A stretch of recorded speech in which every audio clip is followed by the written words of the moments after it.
Welcome to My Irish Radio, music and culture news, your connection to everything happening in the world of Irish music and culture.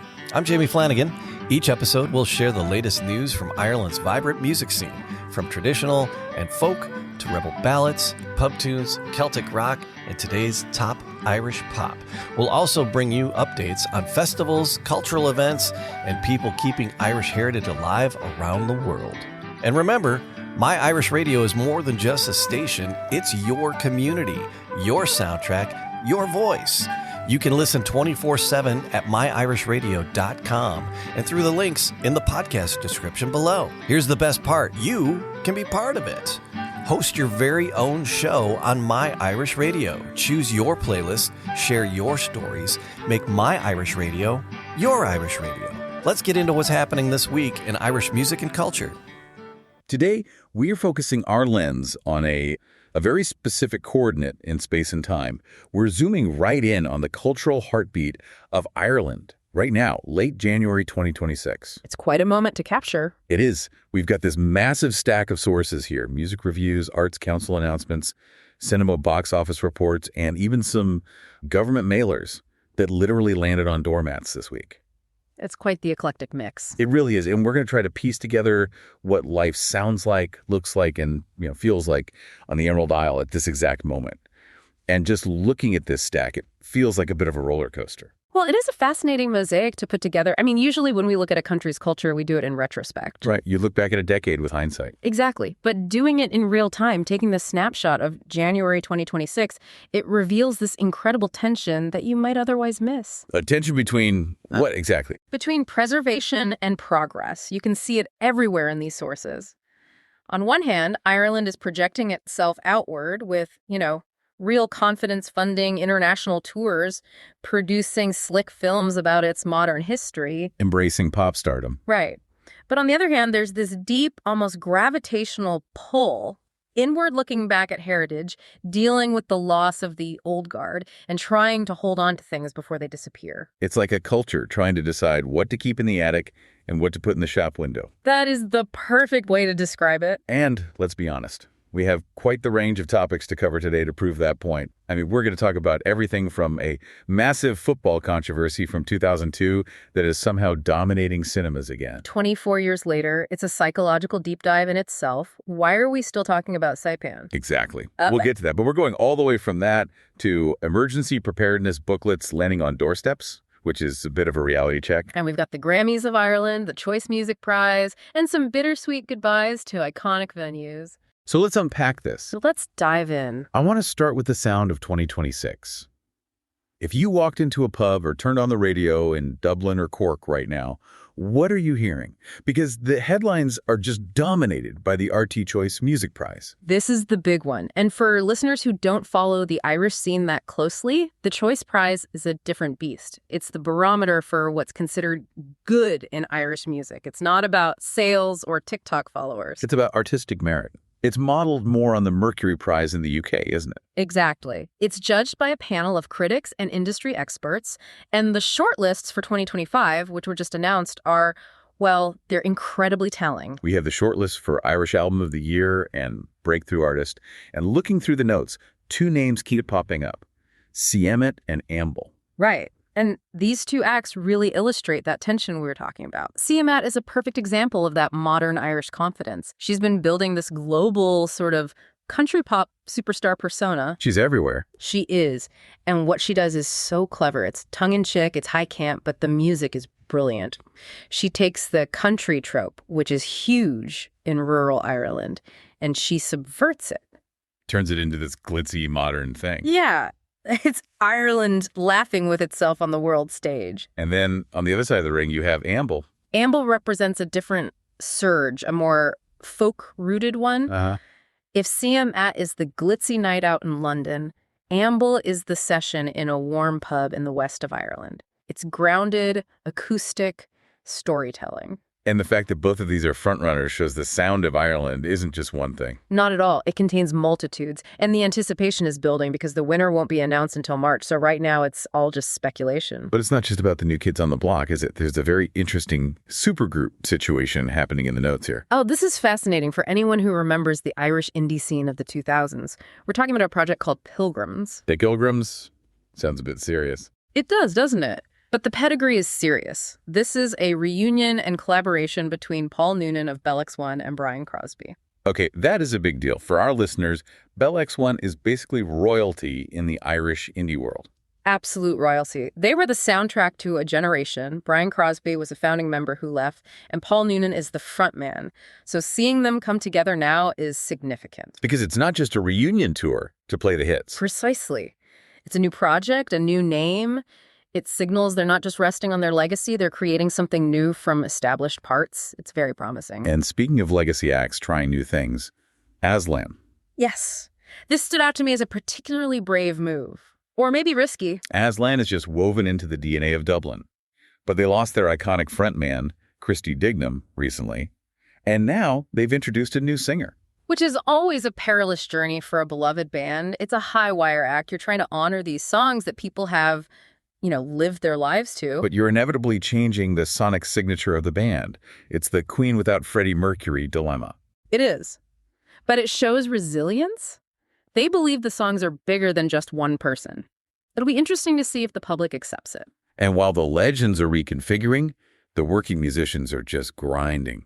Paul Sherry is dropping his 4th album, Peace in Mind. And he's touring it immediately. That's the reality of the ecosystem. It's good to see seasoned artists still putting out full-length albums. We also can't forget the country scene. It says here, Glór Tíre, the country music series on TG4, is holding auditions for its 20th year. Remarkable longevity. And TG4 is the Irish language broadcaster, so they've tapped into this massive, often overlooked country music demographic. The wagon wheel phenomena. It is. While critics in Dublin obsess over CM, there's this huge heartbeat of country music pulsing through the rest of the island. 20 years just proves this isn't a fad. But an ecosystem needs a habitat. And this deep dive wouldn't be accurate if we ignored the closures. A band called Virgin's breaking up. Which is the natural life cycle of bands, sadly. But the one that really stings, according to the coverage, is the closing of The Cooler. This is a blow. The Cooler was the specialized jazz venue at the Complex in Dublin. The final concert was just a couple of days ago. So why is one small jazz venue closing such a big deal? Because specialized venues are rare. A jazz venue isn't just a bar. It's an incubator. It's a laboratory. It needs a specific environment, specific acoustics, and, well, a permission to experiment. So it's where musicians go to learn. Exactly. Even musicians who don't play jazz will go there to learn how to listen, how to improvise. When you lose a place like that, you aren't just losing a room. You're losing a piece of the educational infrastructure of the city. That's a great way to put it. And it creates this worry about gentrification and the cost of operating in Dublin. You have the Choice Prize celebrating the output, but the infrastructure, the places where they get good, is shrinking. Good classic paradox. And speaking of losing giants, we have to touch on section 2. We have the passing of Seán Ó Sé. A monumental loss. He was 89. For our listeners who might not know the name, he was famous for Ampak Arbide. Which translates basically to the puck goat, the goat song. The goat song. It sounds whimsical, but his delivery, he had this clarity, this distinctively Irish tenor. He was associated with Seán Ó, who was key in reviving traditional Irish music in the 20th century. Before them, traditional music wasn't exactly treated with respect. Not really. It was often seen as poverty music. Ó and Ó Sé put it on the stage. So losing Seán Ó Sé feels like losing a direct link to that revival era. He was a bridge. And his passing really marks the end of a chapter. It does. You're listening to My Irish Music and Culture News, brought to you by My Irish Radio, streaming the best in Irish and Celtic music all day, every day. From classic jigs and reels to the latest Irish rock and pub favorites, we celebrate the sound of Ireland worldwide. Want to be more than a listener? Be a host. Share your love for the Irish music by hosting your own show on My Irish Radio. It's easy to get started. Just send us an email, myirishradio@gmail.com. Don't forget, you can listen 24/7 at myirishradio.com. Make My Irish Radio your Irish radio.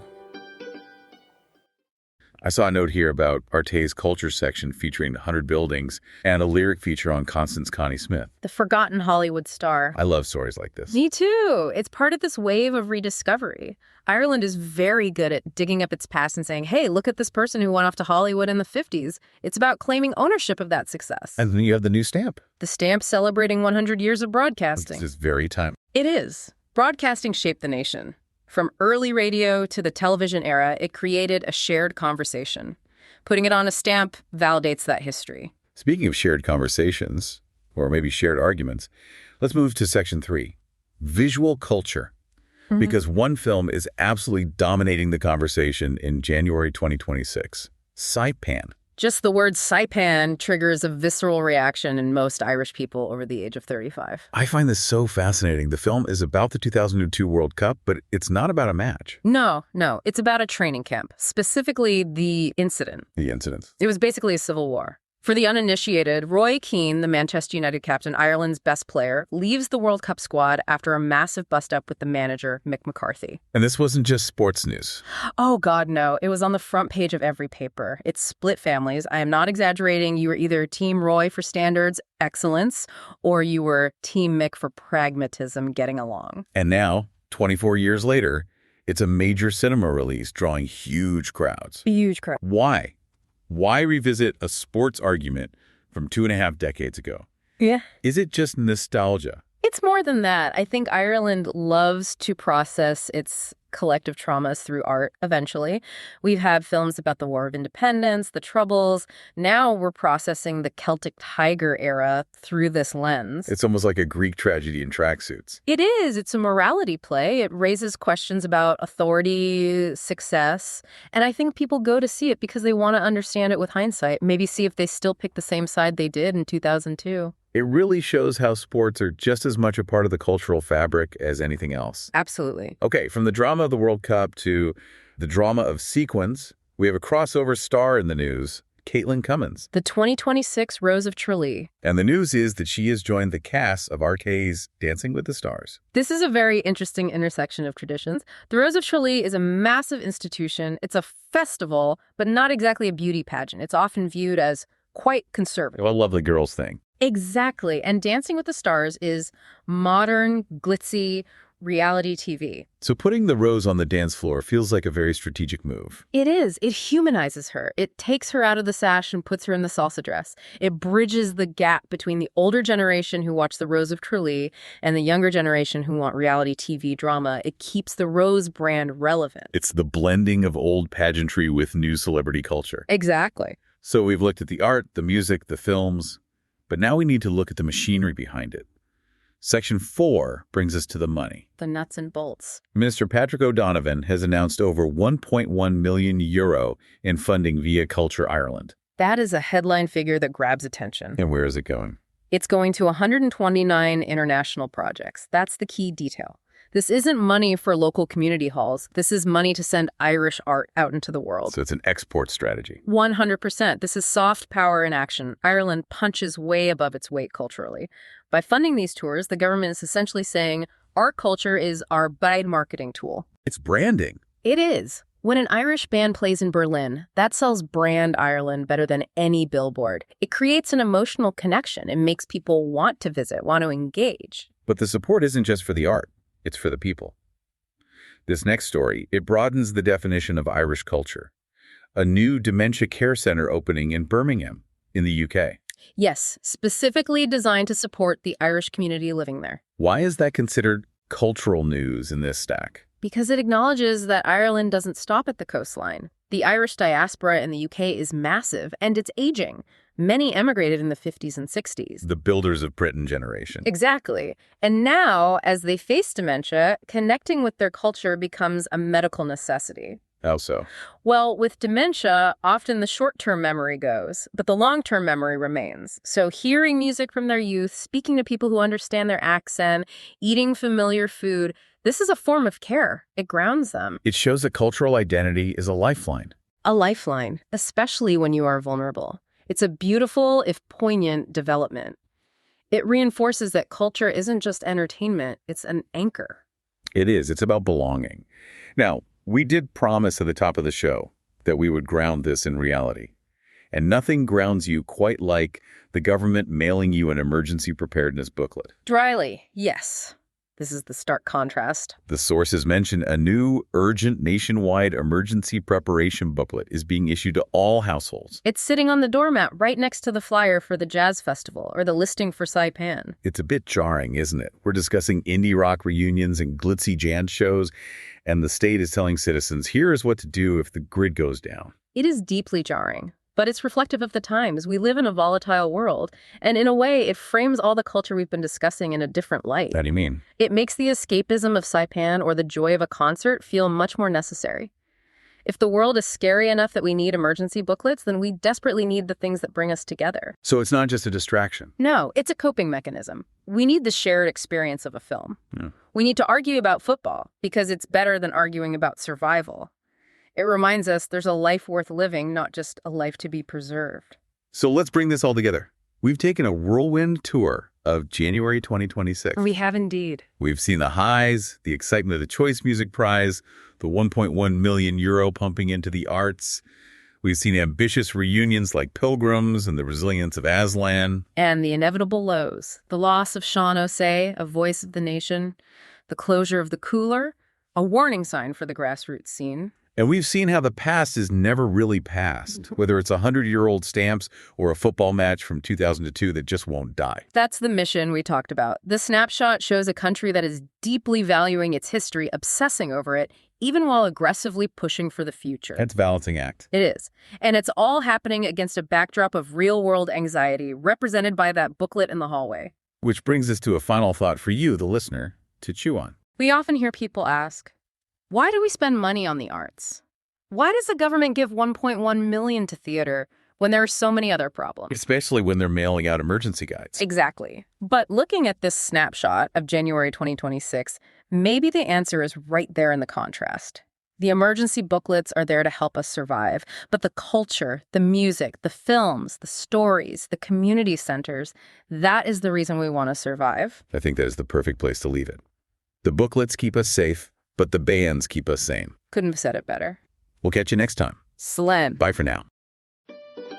That's it for this episode of My Irish Radio, Music and Culture News. Thanks for joining us. And remember, you can hear the best in Irish and Celtic music 24 hours a day at myirishradio.com. If you ever dreamed of sharing your favorite tunes and stories, now's your chance. Become one of the hosts. Host your own show right here on My Irish Radio. Just send us an email. It's easy as that. myirishradio@gmail.com. Until next time, it's Jamie Flanagan. Keep the music playing and keep Ireland in your heart.